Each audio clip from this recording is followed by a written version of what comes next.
بسم الله. الحمد لله حمدا كثيرا طيبا مباركا فيه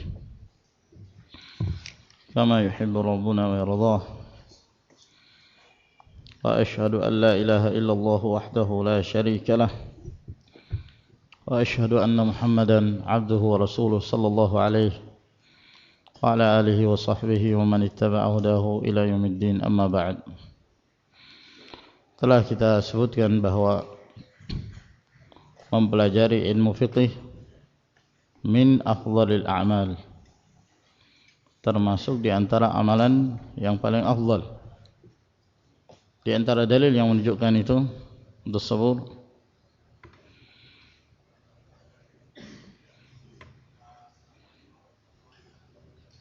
فلولا نفر من كل فرقة منهم طائفة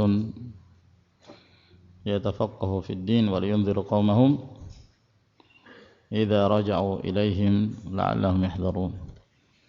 ومن الأدلة من يريد الله به خيرا يفقه في الدين. أيضا خيارهم في الجاهلية خيارهم في الإسلام إذا فقهوا. والأدلة كثيرة, banyak sekali dalil-dalil yang menunjukkan bahwa menuntut ilmu merupakan amalan yang paling afdal, baik dalam kitabullah, demikian pula dalam sunnah Rasul sallallahu alaihi wasallam. Kemudian kita memasuki bab yang pertama, al-babul awwal dari kitab at-taharah. Dan kitab at-taharah di sini akan membahas 10 bab. Bab yang pertama menjelaskan tentang hukum taharah dan hukum-hukum air. Bab yang kedua menjelaskan tentang bejana-bejana. Bab yang ketiga menjelaskan tentang adab buang hajat. Bab yang keempat menjelaskan tentang bersiwak dan sunnah-sunnah fitrah. Bab yang kelima menjelaskan tentang wudu. Bab yang keenam menjelaskan tentang menyapu di atas 2 khuf. Demikian pula sorban atau perban. Yang ketujuh bab yang menjelaskan tentang hukum-hukum seputar mandi. Bab yang kedelapan menjelaskan tentang hukum-hukum seputar tayammum. Bab yang kesembilan menjelaskan tentang hukum-hukum najis dan bagaimana cara membersihkan dari najis tersebut. Dan bab yang ke-10 menjelaskan tentang hukum seputar haid dan nifas. Kita masuki bab yang pertama, al-babul awwal. Namun sebelum itu kita perlu mengetahui bahwa mengapa para ulama, para fuqaha, mereka selalu memulai dalam kitab-kitab fiqih dengan kitab at-taharah.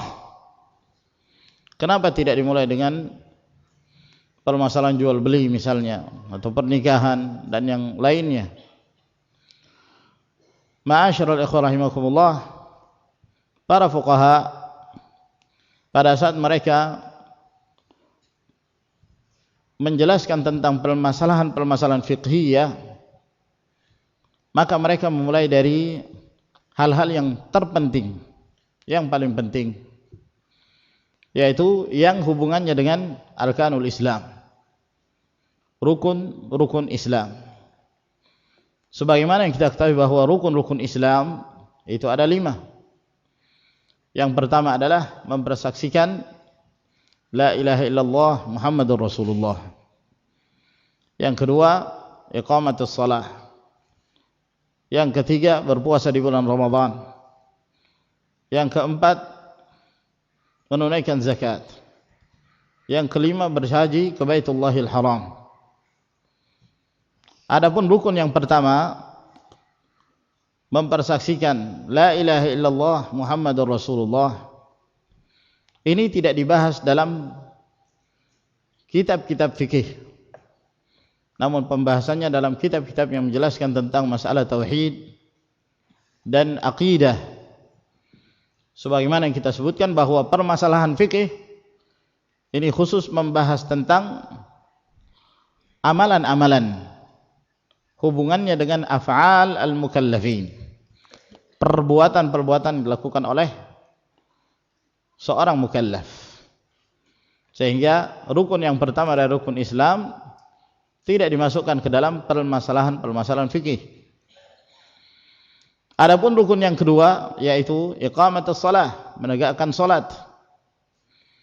Maka pembahasan inilah yang hubungannya dengan permasalahan fiqhiyah.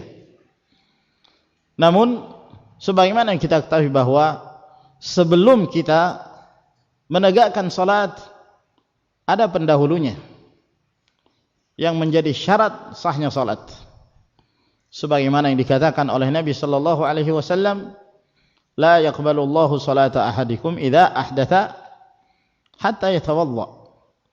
Allah Jalla wa Ala tidak menerima salat salah seorang kalian ketika dia berhadas sampai dia berwudu. Berarti ini menunjukkan harus ada pembahasan-pembahasan dan hukum-hukum yang hubungannya dengan permasalahan taharah, bersuci, sebelum seorang mempelajari hal-hal yang berhubungan dengan masalah salat. Oleh karena itulah para ulama mereka mulai dengan kitabut taharah sebelum membahas tentang kitabus salah di dalam kitab-kitab fikih. Al-babul awal, bab yang pertama, fi ahkamit taharati wal miyah wa fihi iddatu masail. Hukum-hukum seputar bersuci, demikian pula seputar hukum-hukum air. Wa fihi iddatu masail, dan di dalamnya ada beberapa permasalahan. Al-mas'alatul ula fi ta'rif bit-taharah. Masalah yang pertama, definisi taharah. Apa yang dimaksud taharah? Wa bayanu ahammiyatiha wa aqsamiha, dan menjelaskan tentang pentingnya taharah dan pembagian-pembagian taharah.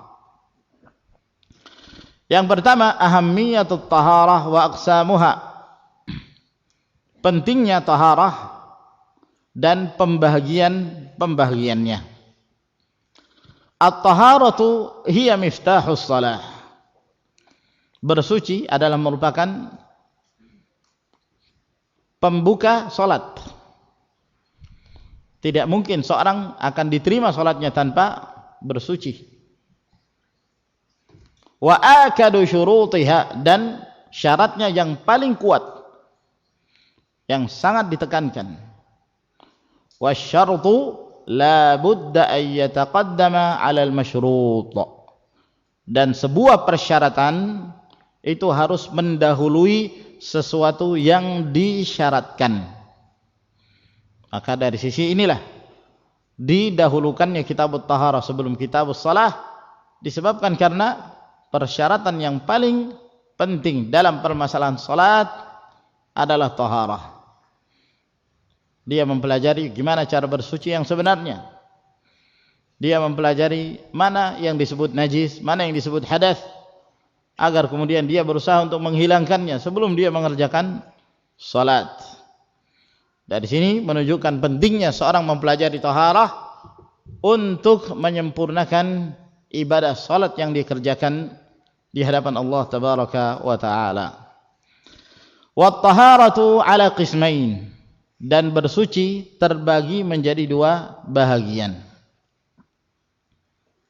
Al-qismul awal, bagian yang pertama, taharatun ma'nawiyah. Ada yang disebut bersuci secara makna. Bersuci secara makna, ma'nawiyah. Wa hiya taharatul qalbi minasyirki wal ma'asi wa kulli ma rana alaih.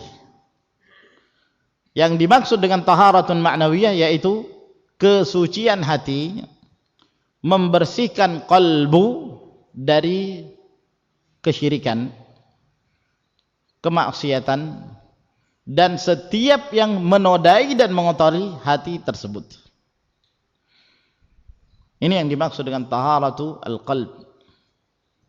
Jadi penjelasan tentang masalah gimana cara membersihkan hati dari berbagai macam kotoran. Karena hati ini kadang-kadang dimasuki oleh berbagai macam kotoran. Dan kotoran itu hanya dua, tapi bermacam-macam. Yang pertama adalah kotoran syubhat, dan yang kedua adalah kotoran syahwat.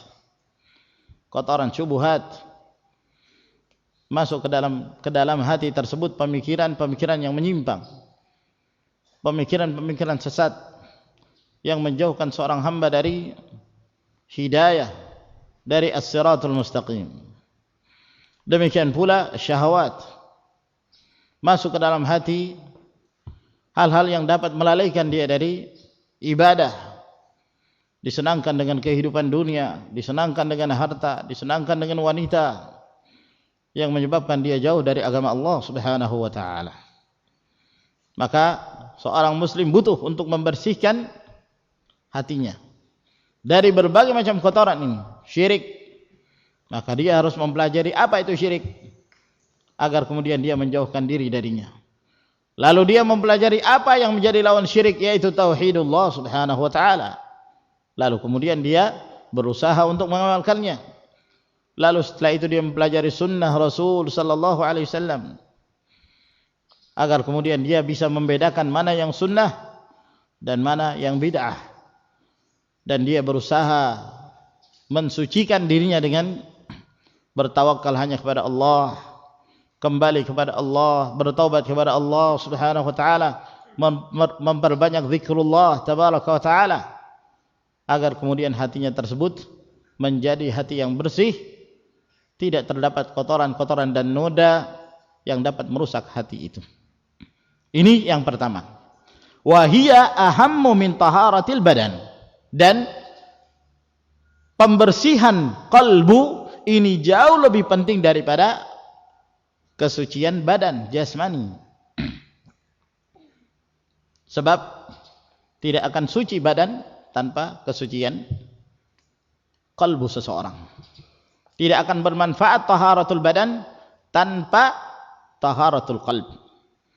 Sebab al-qalb adalah yang paling inti dalam diri manusia.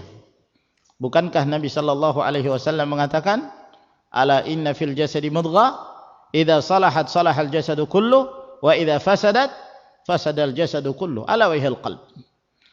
Ketahuilah sesungguhnya dalam jasad seorang ada sepotong daging kecil. Apabila itu baik, maka menjadi baiklah seluruh tubuhnya.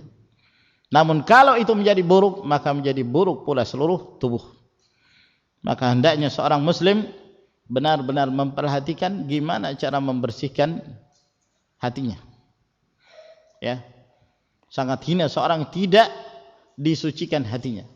Jika Allah Subhanahu wa taala menjadikan hati seorang kotor, waliyadzubillah, maka ini menunjukkan bahwa hati itu adalah merupakan hati yang penuh dengan fitnah, jauh dari hidayah. Wa may yuridillahu fitnatahu falan tamlika lahu minallahi syai'a. Ulaika alladzina lam yuridillahu ayyutahhira qulubahum. Barang siapa yang Allah Subhanahu wa taala menginginkan fitnah ke dalam hati seorang, engkau tidak akan mampu menguasainya. Engkau tidak akan mampu merubahnya. Mereka itu adalah orang-orang yang Allah Subhanahu wa taala tidak menghendaki untuk mensucikan hati-hati mereka. Waliyadzubillah. Semoga kita tidak termasuk ke dalam orang-orang yang dikotori hatinya dengan berbagai macam noda dan kotoran. Wala yumkinu an tatahaqqaqa taharatul badan ma'a wujudi najisy syirki, dan tidak mungkin akan terwujud kesucian jasmani, kesucian badan disertai dengan adanya najis kesyirikan.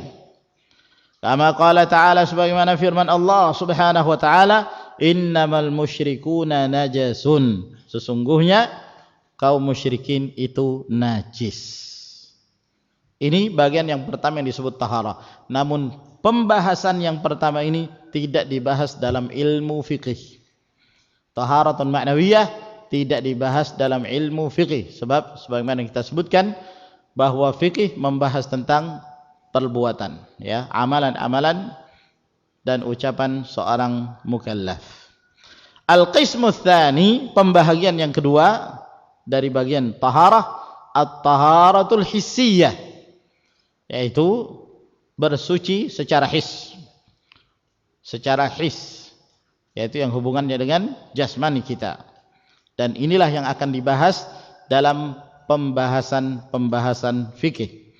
Wa sayati tafsilul qawli fiha fil asturit taliyah, dan akan disebutkan rincian penjelasan tentang hal ini pada lembaran atau pada baris-baris berikut ini.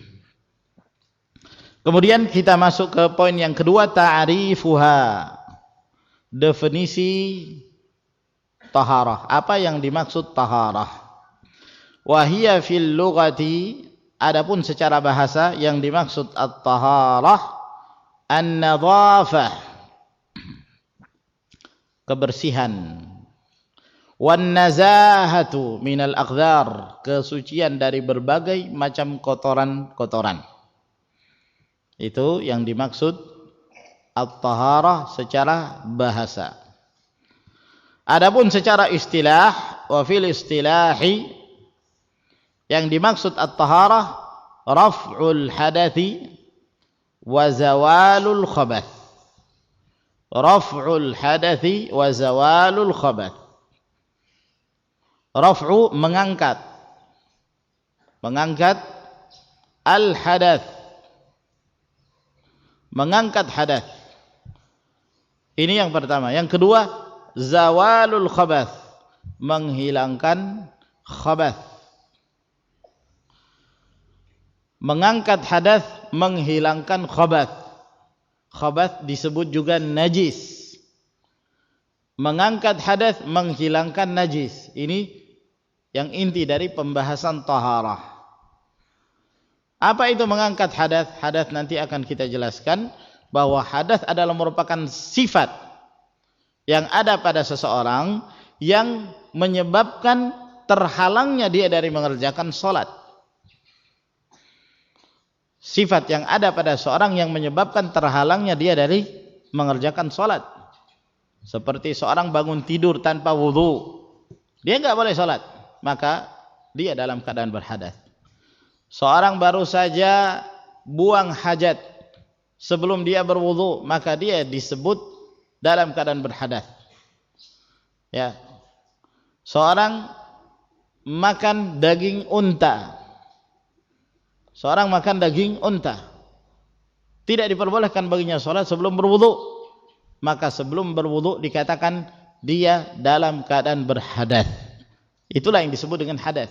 Jadi hadas adalah merupakan sifat yang ada pada seorang yang menyebabkan terhalangnya dia dari mengerjakan sholat. Seorang dalam keadaan junub, wanita dalam keadaan haid, nifas dan seterusnya, ini semua termasuk hadas.